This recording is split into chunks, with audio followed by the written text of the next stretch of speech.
And welcome back to America Talks Live. I'm your host, Miranda. All right, let's take a look at some of the other stories that are making headlines on this Wednesday. The Senate Judiciary Committee withdrew its subpoena against Paul Manafort, which means he will not testify today. The committee says that Trump's former campaign chairman is cooperating with its investigation. They wanted to talk to Manafort about that meeting that he attended with Donald Trump Jr. and Jared Kushner, as well as that Russian lawyer that they believed had some damaging information about Hillary Clinton. North Korea says it might be ready to drop the nuclear hammer on the U.S. This after CIA Director Mike Pompeo hinted about possible regime change. U.S. intelligence agencies claim North Korea might have the capability to hit the U.S. with a nuclear missile. Rex Tillerson denies reports that he's thinking about resigning. The Secretary of State is reportedly heading up to Texas, but a spokeswoman says that's not a sign that he wants to quit his job. And the UK says gasoline and diesel cars will be banned within the next 25 years and says those who still drive them in 2020 will face new pollution taxes. Car giant Volvo recently announced all of its cars will be either hybrids or electric within the next 2 years. Okay, now that you're all up to speed, yes, that was pun intended, let's bring our political panel back in. Joining us now from California, we have Andrea Kaye. She's a GOP strategist and the host of the show, Andrea Kaye. Also joining us now, we have Larry Klayman, the founder of Freedom Watch and a former federal prosecutor. Thank you both for sticking around. For you. All right, let's talk about the GOP's health care plan. Today, the Senate continues to debate, or as my producer calls it, blah, blah, blah, over the GOP's health care bill. They're going to vote on an Obamacare repeal bill passed by the Senate. This happened 2 years ago. All but 2 senators voted for that. Of course, this was vetoed by President Obama. Now, last night, the Senate rejected Majority Leader Mitch McConnell's health care proposal, kicking off several days of debate. Now, Vice President Mike Pence was forced to break the tie to open debate over the bill after Senator John McCain flew in from his Arizona home to cast the tying vote that moved the bill forward. McCain, who was recently diagnosed with brain cancer, was greeted with applause from both Republicans and Democrats. Still, probably in McCain fashion, he had a stern warning for the GOP's leadership team. We've been spinning our wheels on too many important issues because we keep trying to find a way to win without help from across the aisle. That's an approach that's been employed by both sides, mandating legislation from the top down without any support from the other side, with all the parliamentary maneuvers that requires. We're getting nothing done. Larry, does Senator McCain have a point, and do you think anyone will listen? Miranda, I feel sorry for Senator McCain and what happened to him. But that aside, he has not been a constructive force in the Senate. He hates President Trump. He does everything he can to undercut him. He wants to be the darling of the leftist media. And to say that you should bring in the Democrats when they don't want to cooperate at all, you know, he's playing to the leftist media. He has to have his day in the sun. And this is the problem, is that you have people like McCain who are not being constructive. Now, I believe the Republicans will get something. They'll piece something together. It will go through. They're going to pay a price because not everybody's going to be happy. Once you get an entitlement, it never goes away. It's like an infectious disease that never leaves. And they're going to have to bear the brunt of that. And I think the Republicans are going to have to do something or they're going to lose their base. But, you know, in all due respect to Senator McCain, he should be quiet right now. Just let him vote. Leave the president alone. Leave his colleagues alone. You know, they're sympathetic. And move on. Andrea. Yeah, I completely agree. He referred yesterday, Senator McCain referred yesterday to bombastic loudmouths in the media. And I recalled what I consider to be a bombastic loudmouth comment back when Senator Cruz was trying to stop the funding for Obamacare and stop that cancer from spreading, and him referring to Senator Cruz as a wacko bird.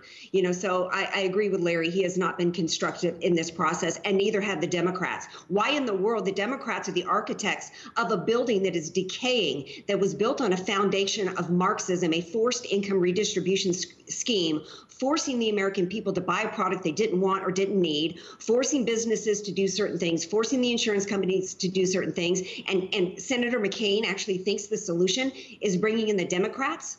That's crazy.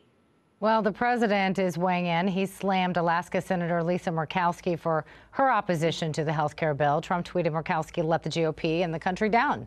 Both Murkowski and Senator Susan Collins voted against even opening up the floor to debate about health care.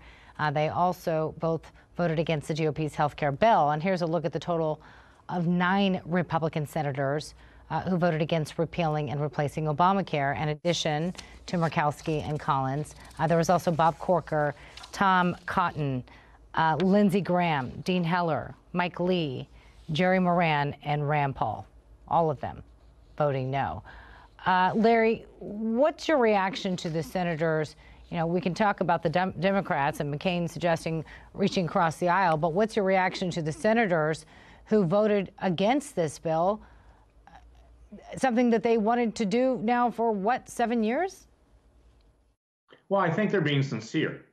It's not a good bill. There's no doubt about it. But you're never going to get anything perfect. It's like I was saying, is that once you give something to the American people, it's like a baby with a rattle. They don't want to give it back. So right now, we have to save Obamacare. In effect, it's a terrible situation, but we're in it, and it's not going to change. And therefore, there has to be some kind of an adjustment here, creating some competition. I believe that Senator Cruz has been very constructive in that regard, and others, and there's going to have to be a compromise. But you can't really compromise with the Democrats. They just want to destroy this presidency, and that's the bottom line, just like they're trying to destroy Jeff Sessions and everybody else in and around the president. But the Republicans have to sober up, they have to do the job, and they have to be able to take the heat here, because they promised the American people that they were going to save Obamacare and come up with something better. What they have is better. It's not perfect, but it has to be done. Andrea, before we move on and talk more about those leaks out of the White House, real quickly, former House Speaker John Boehner spoke the other day. We aired this soundbite where he basically said Republicans aren't going to repeal and replace Obamacare. What is your gut telling you right now? What's going to happen next?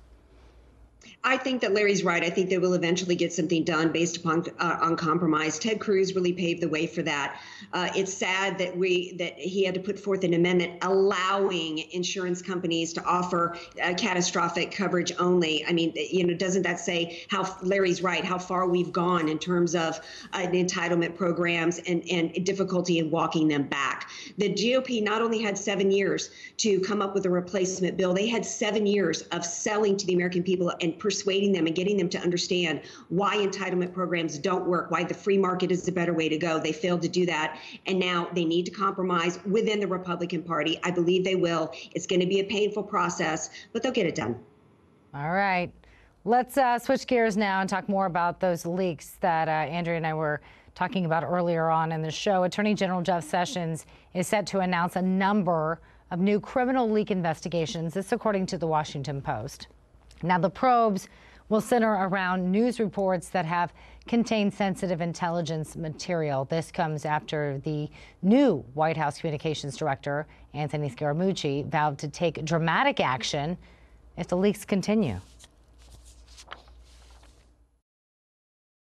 If the leaks don't stop, I'm going to pare down the staff because it's just not right, Chris. I think it's not fair to the president. It's actually not fair to America or the people in the government. I'm not going to be able to stop the leaks or in the intergovernmental agencies and all that other stuff. That's a whole different ball of wax.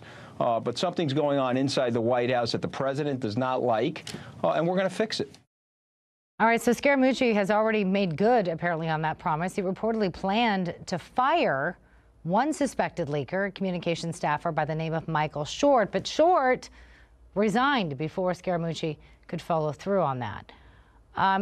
Larry, do you think Sessions already planned to announce these investigations into leaks, if this is true, or do you think this is coming to the forefront in light of the president's recent criticism of him? That's an excellent point, Miranda. That's what I wanted to get at. Is that I like Jeff Sessions. He's a nice man. I've talked to him. I've talked to him about Klayman Bundy, the political prosecution going against the rancher in Nevada. to review that. I've talked to him about other issues. And he basically has taken an exit stage left. In fact, last week with regard to Bundy, I'll be brief, he gave a statement in Nevada that he's not taking sides. Well, he's the attorney general. And you see, Trump has valid criticisms. He's not going about it, I don't think, the right way in criticizing him in public in this way. But he has buried his head in the sand on a number of issues. And he's buried his head on the sand on these leaks. He's buried his head in the sand on mass surveillance of the American people, which continues to go on under Section 702 of the Patriot Act. Hundreds of millions of Americans are being surveilled without probable cause, without a showing that they're in communication with terrorists. The intelligence agencies are a force greater than the president. And basically, the attorney general needs to get some guts here and pull his head out of the sand. He's been like an ostrich. And in that respect, I agree with Trump, is that he has to get some cojones, as they say in Spanish, and move forward and be the attorney general and not say, I'm not taking sides, as he said with Bundy. He's the attorney general. The buck stops on his desk. Now it's time to do his job. And I might add one other thing with regard to the Russian investigation, is that he, since he is involved in that, okay, cannot look the other way on other investigations. This is why he's so reflexive. He's worried that something's going to happen to him, and he's not doing his job in other areas. Sanctuary city is okay. Everybody agrees with that. But he has abdicated his responsibility almost across the board. And I like the guy, but he's got to remember that he doesn't put himself first. He's got to put the country first and put important issues first. And he needs to get into the misuse of the intelligence agencies, and not just with regard to leaks, but with regard to this mass surveillance, which violates the Fourth Amendment of the Constitution against millions of Americans. And we know that's the case from Dennis Montgomery, a whistleblower I've been trying to bring forward, and others, including Snowden, however inappropriate Snowden is, to get the job done and to avoid this tyrannical situation where we have an Orwellian state with the government looking over our shoulders and wiretapping virtually everybody in this country without probable cause. This is serious. Larry, I was asking Andrea about this earlier in the show, and because you were a former federal prosecutor, I just want to ask you real quickly, because we're asking our audience this as well. Do you think that the president should fire or force Sessions to resign because he recused himself from that Russia investigation? I think if Sessions isn't going to do his job and review the Bundy prosecution, look into mass surveillance against the American people, really seriously look into leaks and prosecute, go back and look at the Clinton investigation, I think he should resign and do the country a favor. I like the guy. Now, if he changes his mind, stay and do your job. But otherwise, exit stage left, because you can't be all things to all people. You are the attorney general. But let me ask you this. Did he make the right decision by recusing himself, real quickly? Yes or no? I think he made the right decision. He made the right decision there. Okay. Yes, he did. But now he needs to do his job otherwise. All right. And I just want to amend something that we were talking about. We talked about Michael Short, a communications staffer, somebody that Scaramucci had planned to fire, but he also resigned. Just to clarify, that does not mean that he did, in fact, leak information. In fact, Michael Short has denied that claim. So I want to make sure that we point that out to our viewers who are watching right now. Andrea, when it comes to these investigations into these leaks, who do you think is likely to be the center of those investigations? James Comey, Hillary Clinton, Loretta Lynch, any of those, do you think? Well, I think it should be all of the above. I want to see Susan Rice, Samantha Power. I definitely want to see Jim Comey brought in, because, you know, now we find out that some of these government documents, some of the information was classified, that he had no business giving to the New York Times, that were really the impetus for a special counsel. You know, and Hillary Clinton, absolutely. Loretta Lynch, you know, let's bring them all in there. You know, it's all tied together. Where's the investigation into the DNC, by the way, in terms of the shenanigans they pulled in the electioneering tampering? You know, actually, where was the probable cause for any of this investigation against the Trump campaign? Was it based on the Christopher Steele phony dossier? It's all intertwined. How did that, every bit of that should be investigated. And when Sessions recused himself, he basically left most of that off the table. Well, you know, and Andrea is absolutely right, but Sessions can have other people do the investigation, and he's not doing that because he's afraid of the blowback against him. He's putting his own interests ahead of the American people, and that's why it may be a good idea for him to resign. So you don't May think I add one more point? Go ahead, Andrea. I think one of the reasons why President Trump is actually going public is because of the leaking. If he tried to just deal with Jeff Sessions privately, who knows how the leakers might mischaracterize it and how that might blow up in his face. So I think he's almost forced because of the leaking to go public against Jeff Sessions, while at the same time with the added advantage of taking that, like I said earlier, to the public. So you think that triggered that? We're going to have to leave it there. We've run out of time. Andrea Kaye, Larry Klayman, thank you both, though, for your time today. Always good to have you. You're welcome.